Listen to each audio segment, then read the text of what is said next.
구약시대 이스라엘 자손의 주요 3대 절기는 유월절, 또 오순절로도 불리는 칠칠절, 그리고 장막절로도 불리는 초막절이 됩니다. 이스라엘 성인 남자들은 이 3대 절기를 반드시 지켜야 됩니다. 중앙성소에서 성회로 모여야 했습니다. 초기 엘리 대제사장 때까지는 실로가 중앙성소 역할을 감당했고, 엘리 대제사장이 죽은 이후에는 예루살렘이 그 중앙성소 역할을 감당했습니다. 그리고 이스라엘 자손에게 중요한 날이 대속죄일입니다. 모든 이스라엘 자손이 부지 중에 지연제를 사함받는 날이기 때문입니다. 이에 반해서 안식년과 희년은 그렇게 중요한 날처럼 보이지 않습니다. 그래서 그런지 성경에는 이스라엘 자손이 적극적으로 자원해서 이 안식년과 희년을 지켰다는 구체적인 내용이 나오지 않습니다.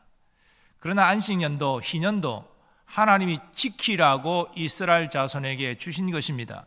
그래서 이 시간 안식년과 희년의 그 의미를 우리가 함께 상고하면서 이것을 우리 신앙생활에 어떻게 적용할지 또 한번 생각하는 시간을 가지고자 합니다. 본문에는 먼저 안식년 규례가 증거됩니다. 여호와께서 시내산에서 모세를 통하여 이스라엘 자손에게 주신 안식년 규례는 다음과 같습니다.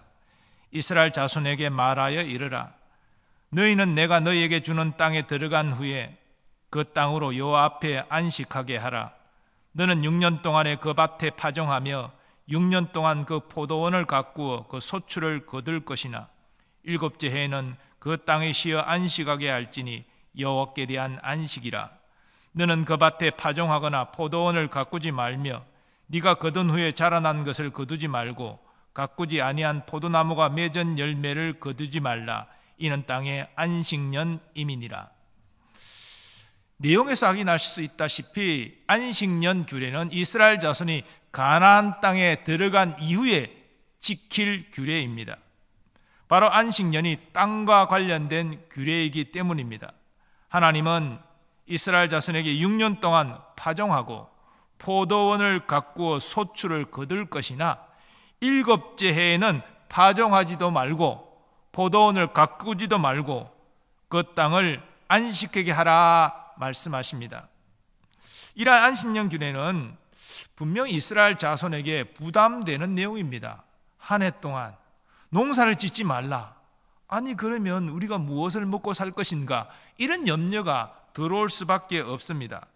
근데 사실 이 하나님께서 안식년 규례를 주신 것은 그 핵심이 먹고 사는 문제에 있지 않았습니다.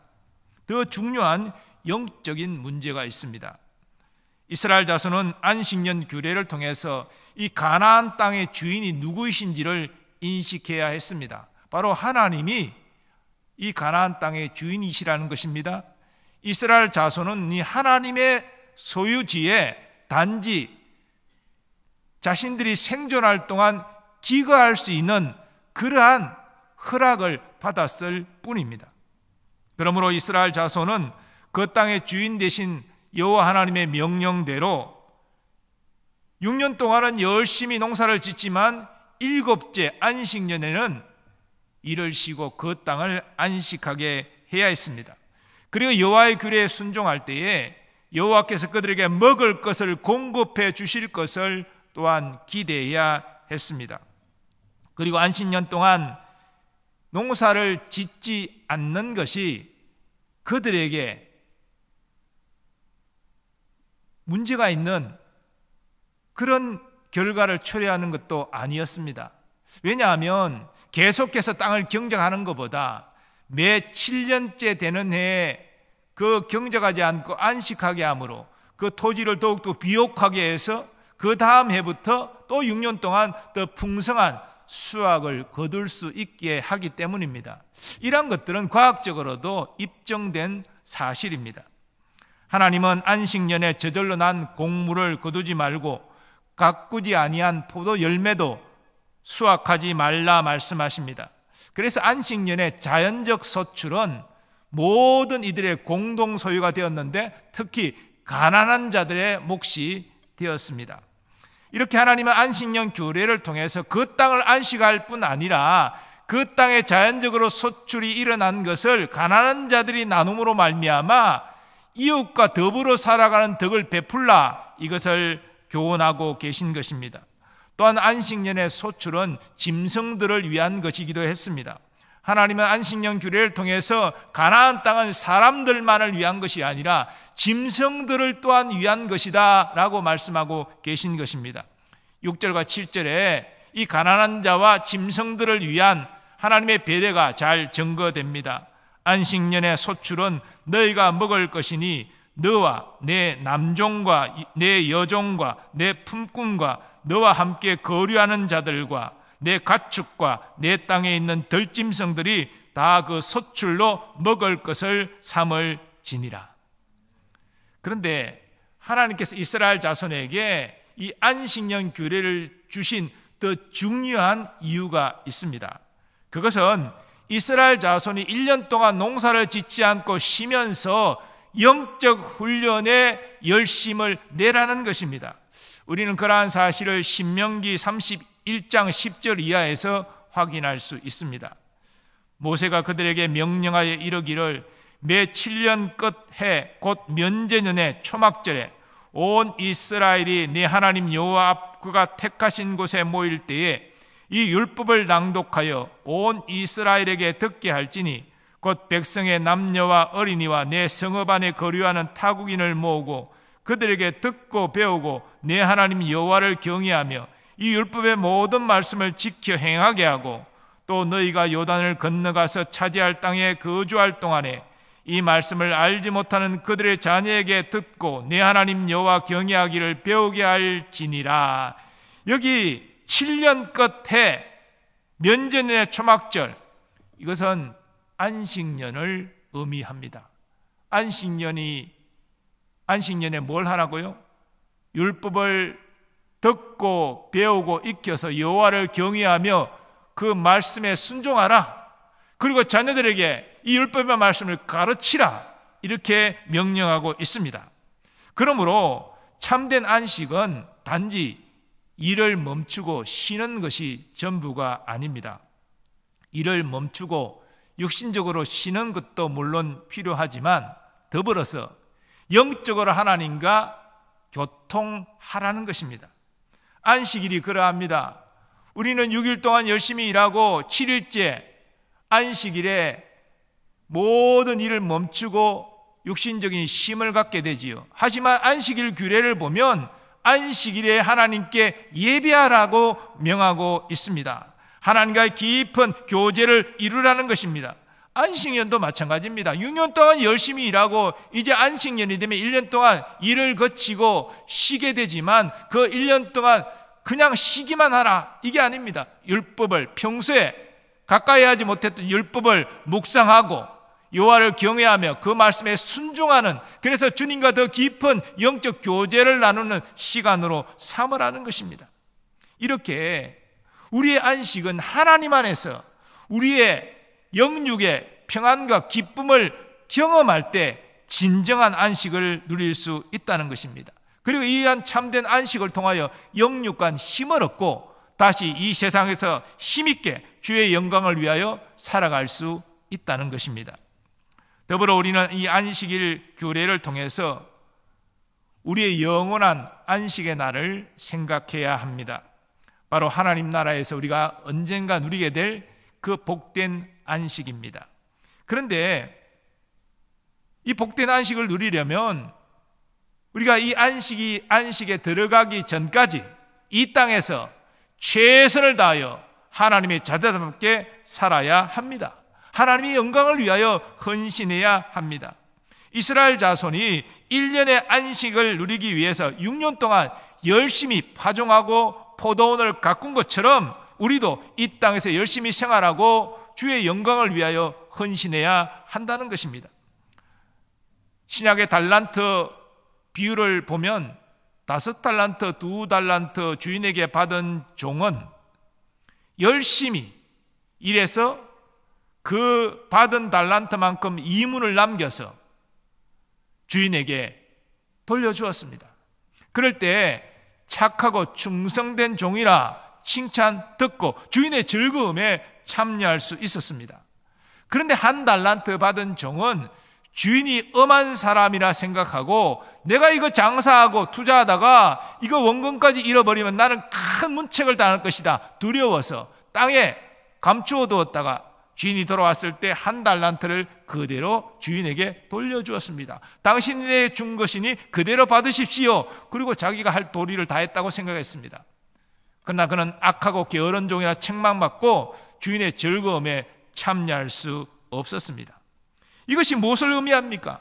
하나님의 은혜로 구원받은 우리에게 하나님이 요구하신 것이 있는데 우리가 이런 하나님의 뜻을 바르게 인식하지 못하고 하나님의 영광을 위해 헌신하지 못한다면 우리는 주님의 칭찬을 들을 수 없다는 것입니다. 악하고 게으른 종이라 책망받을 수밖에 없다는 것이죠. 그래서 진정한 안식을 누리려면 이 땅의 삶 가운데 최선을 다하여 열심히 헌신하고 살아야 한다는 것입니다. 성경은 주 안에서의 수고가 결코 헛되지 않다라고 분명히 증거합니다. 그러므로 내 사랑하는 형제들아 견실하며 흔들리지 말고 항상 주의 일에 더욱 힘쓰는 자들이 되라. 이는 너희 수고가 주 안에서 헛되지 않은 줄 알미라. 아멘. 그래서 여러분, 우리가 건강할 때, 우리에게 생명이 주어졌을 때 주의 영광을 위하여 헌신하는 것이 중요한 것입니다. 그렇게 열심히 주를 위하여 살았던 사람들이 주님의 인정과 영접을 받고 하늘나라에서 영원한 안식의 복락을 누릴 수 있다는 것입니다. 다음으로 하나님은 희년규례를 말씀하십니다. 8절에서 12절까지 말씀입니다. 너는 7 안식년을 계수할지니 이는 7년이 7번인적 안식년 7번 동안 곧 49년이라. 7째 달 열흘날은 속죄일이니 너는 뿔나팔 소리를 내되 전국에서 뿔나팔을 크게 불지며 너희는 50년째 해를 거룩하게 하여 그 땅에 있는 모든 주민을 위하여 자유를 공포하라.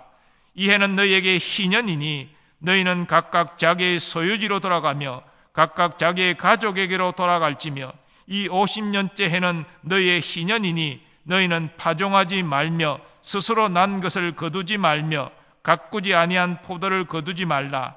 이는 희년이니 너희에게 거룩함이니라. 너희는 밭의 소출을 먹으리라. 희년은 50년째 되는 해를 의미합니다. 안식년과 희년이 이스라엘 자손이 가나안 땅에 들어가서 지켜야 될 규례라는 것을 생각할 때 이 안식년과 희년의 기준점이 되는 해는 바로 이스라엘 자손이 가나안 땅에 들어간 바로 그 해로 짐작됩니다. 그러니까 이스라엘 자손이 가나안 땅에 들어가서 안식년이 7번 지나고 그 다음에 50년째 되는 해가 첫 번째 맞이하는 희년이 되는 것입니다.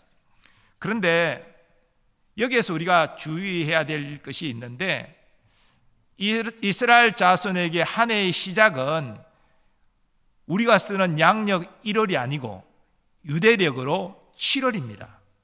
이 7월은 양력으로 따지면 10월 달에서 11월 달 사이가 됩니다. 그러니까 추수기 전으로 새해가 시작이 되는 것이지요. 그러므로 이스라엘 자손이 가나안 입성 후 49년째 되는 해의 유대력으로 7월, 양력으로 따지면 49년째 되는 10월에서 11월 그 사이 어디가 바로 희년이 시작되는 기준이 되는 것입니다. 그런데 하나님은 특별히 7월, 11월 희년을 선포하는 날로 삼으라 구체적으로 명령하십니다. 7째 달 열흘날은 속죄일이니 너는 뿔나팔 소리를 내되 전국에서 뿔나팔을 크게 불지며 7월 10일, 유대력으로 7월 10일은 무슨 날입니까? 대속죄일이지요. 이 대속죄의 일은 대제사장이 이스라엘 자손이 부지 중에 지은 죄를 속함받기 위하여 희생 짐승의 피를 가지고 지성소로 들어가는 날입니다. 아사셀 염소가 이스라엘의 죄를 지고 광야로 내던져지는 바로 그날입니다. 그래서 대속죄는 희생 제물로 말미암아 하나님과 이스라엘 자손이 화목을 이루는, 왜냐하면 죄 용서를 통해서 화목을 이루는 그런 중요한 날이었습니다. 하나님이 이 날을 희년을 시작하는 날로 정하셨습니다. 그래서 뿔나파를 전국에서 불게 하셨습니다. 하나님께서 이스라엘 자손의 죄를 속죄받는 그날에 이스라엘의 자손이 잃어버렸던 땅을 본래 주인에게 회복되게 하시고, 가난해서 종으로 팔린 사람들이 해방되게 하셔서 가족으로 돌아가게 하신 것입니다. 그리고 땅이 경작하지 않고 안식을 누리게 하셨습니다. 10절 말씀이 그러한 사실을 증거합니다. 너희는 50년째 해를 거룩하게 하여 그 땅에 있는 모든 주민을 위하여 자유를 공포하라. 이 해는 너희에게 희년이니 너희는 각각 자기의 소유지로 돌아가며 각각 자기의 가족에게로 돌아갈지며. 모든 사람이 자유와 해방을 얻게 되고 토지들은 본래의 주인으로 돌아가게 되는 그 날이 얼마나 기쁜 날입니까? 종되었던 사람이 해방되니까 얼마나 기쁘겠습니까? 토지를 가난해서 팔아서 다른 사람에게 뺏겨버렸던 이 사람이 토지를 다시 되찾게 되니 얼마나 기쁜 날이겠습니까? 그래서 기쁜 해, 희년이라고 이름 지은 것입니다. 우리에게도 영적으로 자유와 해방을 누리는 기쁜 날이 있습니다. 그 자유와 해방의 희년은 예수님을 구주로 영접한 날입니다. 우리는 그날에 죄와 저주에서 해방되었습니다. 사도 바울은 이와 관련하여 증거합니다. 그러므로 이제 그리스도 예수 안에 있는 자에게는 결코 정죄함이 없나니 이는 그리스도 예수 안에 있는 생명의 성령의 법이 죄와 사망의 법에서 너를 해방하였습니다. 예수님을 믿어 구원받은 날은 참으로 기쁜 날입니다. 예수님의 구원은 그 누구도 그 무엇도 빼앗아갈 수 없기 때문입니다.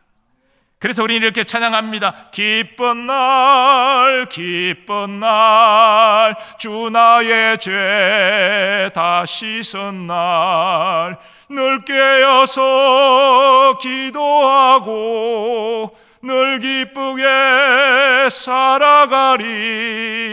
기쁜 날 기쁜 날 주 나의 죄 다 씻은 날.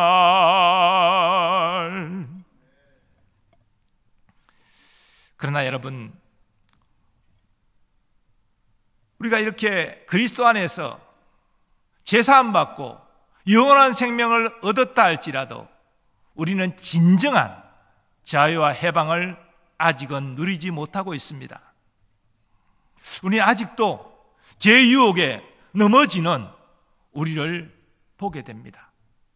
우리 안에 육신의 정욕이 우리를 지악 가운데로 끌고 가는 것을 경험하게 되고, 세상의 유혹이 우리를 넘어뜨리는 것을 경험하게 되고, 마귀의 시험 앞에 우리가 실족하는 것을 경험하게 됩니다. 죄와 저주로부터, 마귀로부터 완전한 자유의 해방을 누리지 못하고 있는 것입니다. 그리고 때가 되면 우리는 육신의 죽음을 맞이해야 됩니다.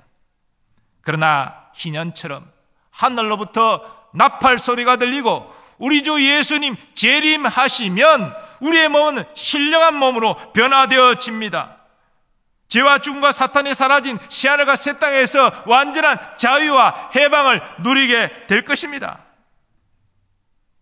그래서 우리는 이렇게 고백하는 것이죠. 마라나타, 주 예수님 어서 오시옵소서. 초대교회 성도들은 많은 박해 때문에 이 박해가 끝나고 완전한 구원을 우리가 누리기를 원합니다 라고 말하며 예수님의 재림을 기다렸지만, 우리는 예수 그리스도로 말미암아 구원의 그러한 은총을 받았지만 아직 완전한 자유와 해방을 누리지 못하고 있기 때문에 이 죄와 저주와 사탄으로부터 완전한 자유와 해방을 누리는 완전한 구원의 그날인 예수 그리스도의 제 이름으로 말미암는 새하늘과 새 땅을 사모하게 되는 것이죠. 재림신앙으로 우리는 무장해야 합니다. 예수 그리스도의 재림이 나와 무슨 상관이냐? 아닙니다. 우리가 진정 자유의 해방의 희년을 누리려면 예수 그리스도의 재림을 통해서만 누릴 수 있기 때문에 이 날을 우리는 또한 사모하는 것입니다. 그래서 희년규례는 예수 그리스도로 말미암는 새하늘과 새 땅을 예표하는 것이다, 그렇게 말할 수 있습니다. 하나님은 안식년에 이어서 희년에도 파종하지도 가꾸지도 말고 또 자연적인 소출을 거두지도 말라라고 말씀하십니다. 그 50년째 해는 너희의 희년이니 너희는 파종하지 말며 스스로 난 것을 거두지 말며 가꾸지 아니한 포도를 거두지 말라. 희년이 하나님께서 자유와 해방을 선포하시는 거룩한 해이기 때문입니다.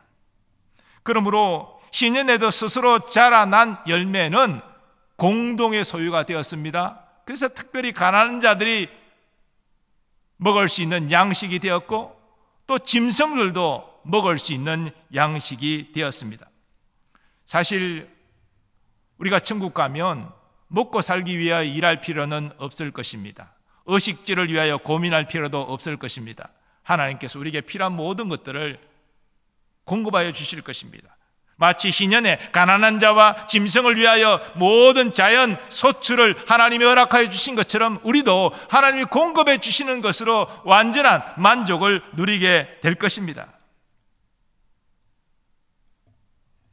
그러므로 우리는 이 땅에서 믿음으로 살다가 고난받을 때, 어려움을 당할 때 이 천국에 하나님이 예비해 주신 완전한 것들을 믿음으로 바라보아야 됩니다.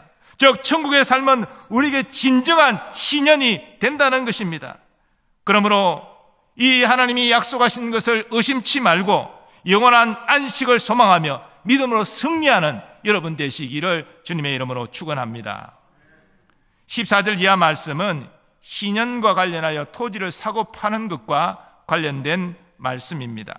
사실 엄밀히 말하면 이스라엘 자손에게 토지를 사고 파는 것은 우리가 생각하는 그러한 매매가 아니라 희년까지 그 토지를 사용하도록 임대하는 것을 의미합니다. 왜냐하면 영원히 남의 소유가 되고 영원히 남의 것으로 내어주는 것이 아니라 희년이 되면 다시 돌아와야 되기 때문에 그 희년까지만 내가 이 땅을 임대하여 쓰겠습니다, 그런 계약이라는 것이죠. 그러므로 토지를 사고 팔 때 희년까지 연수가 많이 남았으면 값을 많이 매기고 연수가 적게 남았으면 적게 값을 매기게 되는 것입니다. 그리고 이스라엘 자손의 토지 매매는 근본 하나님이 보시는 중에 행하는 것입니다. 그러므로 하나님은 이스라엘 자손에게 말씀하십니다. 너희 각 사람은 자기 이웃을 속이지 말고 내 하나님을 경외하라. 나는 너희 하나님 여호와이니라. 우리가 행하는 모든 매매 행위도 사람 사이에서 계약을 하지만 하나님 앞에서 행하는 것임을 유의해야 됩니다. 그러므로 남을 속여서 이득을 얻으려는 생각을 믿는 자가 갖는다면 그것은 화를 자초하는 일입니다. 우리는 어떤 상황에서도 하나님 보실 때 정당한 거래를 해야 되고 남을 속이지 않고, 그래서 이문이 적을지라도 정당하게 거래를 하고 우리는 그 모든 것을 마무리해야 되는 것입니다. 이럴 때 하나님이 기뻐하십니다. 하나님이 기뻐하시니까 하나님이 우리에게 복을 주시는 것이죠. 하나님은 안식년과 희년규례를 말씀하시고 인간적인 염려에 사로잡혀 있는 이스라엘 자손에게 복된 약속을 주십니다. 먼저 이 안식년과 희년규례에 순종할 때 하나님이 이스라엘 자손의 안전을 책임지시겠다라고 약속하십니다. 너희는 내 규례를 행하며 내 법도를 지켜 행하라. 그리하면 너희가 그 땅에서 안전하게 거주할 것이라. 땅은 그것에 열매를 내리니 너희가 배불리 먹고 거기 안전하게 거주하리라. 당시 고대 근동의 그 역사를 보면 거의 매년 전쟁이 일어났습니다. 하나님이 보호해 주시지 아니하면 살아갈 수 없는 그런 상태입니다. 안식년 규례, 희년 규례, 이 하나님의 명령에 순종할 때에 하나님이 이스라엘 자손의 안전을 책임지시겠다, 먼저 이런 약속을 주십니다. 또 하나님은 안식년, 희년 규례에 순종하는 이스라엘 자손에게 필요한 양식을 공급하여 주시겠다라고 약속하십니다. 19절은 하나님의 공급하심으로 이스라엘 자손이 배부르게 먹게 될 것을 약속하십니다.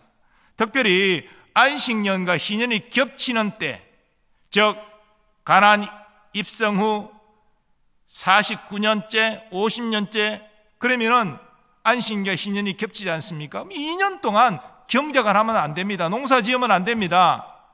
그러면 2년 동안 농사도 안 짓고 우리가 어떻게 살 것이냐, 이런 염려가 생기지 않습니까? 그러나 하나님은 3년에 먹을 것을 공급하여 주시겠다라고 약속하십니다. 20절 이하 말씀입니다. 만일 너희가 말하기를 우리가 만일 7째 해에 심지도 못하고 소출을 거두지도 못하면 우리가 무엇을 먹으리요 하겠으나 내가 명령하여 6째 해에 내 복을 너희에게 주어 그 소출이 3년 동안 쓰기에 족하게 하리라. 너희가 8째 해에는 파종하려니와 묵은 소출을 먹을 것이며 9째 해에 그 땅에 소출이 들어오기까지 너희는 묵은 것을 먹으리라. 여기 보면요, 7째 심지도 못하고 소출을 거두지도 못하며 라고 말하고 있는데요, 이건 안식년 때 파종하지 못한다는 말이 아니고 희년 때 파종하지 못한다는 말입니다. 파종을 시작하는 때는 모든 수확이 끝나고, 그러니까 7월에 모든 수확이 끝나면 8월에 파종이 시작됩니다. 그러니까 7째에 파종하지 못한다는 말은 바로 희년에 들어가서 파종하지 못한다는 의미입니다. 그리고 8째에는 파종하려니와, 사실 따지고 보면 7째가 안식년이고 8째는 희년이잖아요. 그런데 8째에 파종하지 못한다는 것은 희년이 끝난 새로운 해가 시작되는 유대력으로 7월이 되었다는 얘기입니다. 그래서 추수가 딱 끝나고 난 다음에 8월에 파종을 하는데, 그러면은 희년이 끝나고 그 다음으로 51년째로 넘어갔잖아요. 이 8째 날은 51년째 파종하는 10월 11일경에 어떤 날짜를 의미하는 것입니다. 즉 안식년과 희년이 겹쳤을 때는 하나님께서 3년에 수확을 허락하셔서 2년 동안 농사가 못 지어도 넉넉히 먹을 수 있도록 하나님이 양식을 공급하여 주신다는 말씀입니다. 이상 확인한 것처럼 하나님은 반드시 약속하신 것을 지키십니다. 문제는 무엇입니까? 우리가 인간적인 계산을 하고 세상의 논리를 따지고 그렇게 해서 염려, 근심, 걱정하고 하나님의 말씀에 불순종한다는 것입니다. 20절에 보면은 우리가 만일 7째 해에 심지도 못하고 소출을 거두지 못하면 우리가 무엇을 먹으리요? 안식년뿐 아니라 희년까지 2년 동안 우리가 심지도, 그래서 소출을 거두지도 못하면 우리는 굶어 죽으란 말입니까? 인간적인 생각이죠. 그러나 하나님을 신뢰하고 하나님 말씀에 순종하면 하나님이 책임져 주십니다. 이스라엘 자손, 하나님이 책임지시고 종살이하던 애굽에서 출애굽시키신 것은 아닙니까? 그리고 광야길을 불기둥 구름기둥으로 인도하신 것 아닙니까? 막힌 홍해를 가르고 그들을 건너게 하신 것 아닙니까? 물이 없을 때 물을 주셨고, 고기가 먹고 싶다 할 때 메추라기를 주셔서 먹게 하신 것 아닙니까? 이스라엘이 불순종하여 광야 40년 동안 그들이 헤맬 때에도 하나님 먹이시고 입히셨습니다. 그리고 약속한 가나안 땅으로, 물론 1세대가 다 죽고 난 다음에 2세대들을 들이셨지만 이스라엘 자손에게 약속한 그 땅을 주셨습니다. 하나님이 약속에 신실하셨습니다. 문제는 항상 이스라엘 자손이죠. 오늘 이러한 사실이 우리에게 무엇을 교훈하여 줍니까? 우리도 이 땅에서 믿음으로 사는 것, 이스라엘 자손과 똑같습니다. 하나님 말씀에 순종하며 사는 것 똑같습니다. 문제는 무엇입니까? 내가 하나님을 얼마나 신뢰하고 그 말씀을 얼마나 순종하느냐, 여기에 달려있다는 것입니다. 이것이 우리 믿음의 증거라는 것입니다. 우리가 하나님을 신뢰하고 눈에 보이지 않는 하나님이시지만 하나님은 내게 선하신 분이십니다. 나를 사랑하신 분이십니다. 나를 위해 독생자까지 아끼지 아니하신 분이십니다. 그 하나님을 신뢰합니다. 그 말씀을 신뢰합니다. 그리고 그 말씀에 순종합니다. 이런 믿음을 나타낼 때 우리는 하나님이 행하시는 놀라운 역사와 기적을 보게 될 것입니다. 하나님의 약속이 신실하게 우리 눈앞에서 이루어지는 것을 경험하게 될 것입니다. 이 자리에 계신 모든 분들이 우리의 믿음이 하나님을 신뢰하고 그 말씀에 순종하는 데 있다는 것을 기억하시고 어리석은 이스라엘 자손처럼 불순종의 길로 걸어가는 것이 아니라, 그래서 이 안식년과 희년규례를 지켰다는 성경 구절이 제대로 나오지 않는 이런 어리석은 삶을 사는 것이 아니라 어떤 어려움 속에서도 나는 하나님의 선하심을 신뢰합니다. 하나님 말씀 앞에 순종합니다. 이 믿음을 나타내어 하나님을 기쁘시게 하고 하나님의 은혜와 복을 받는 여러분 되시기를 예수님의 이름으로 축원합니다.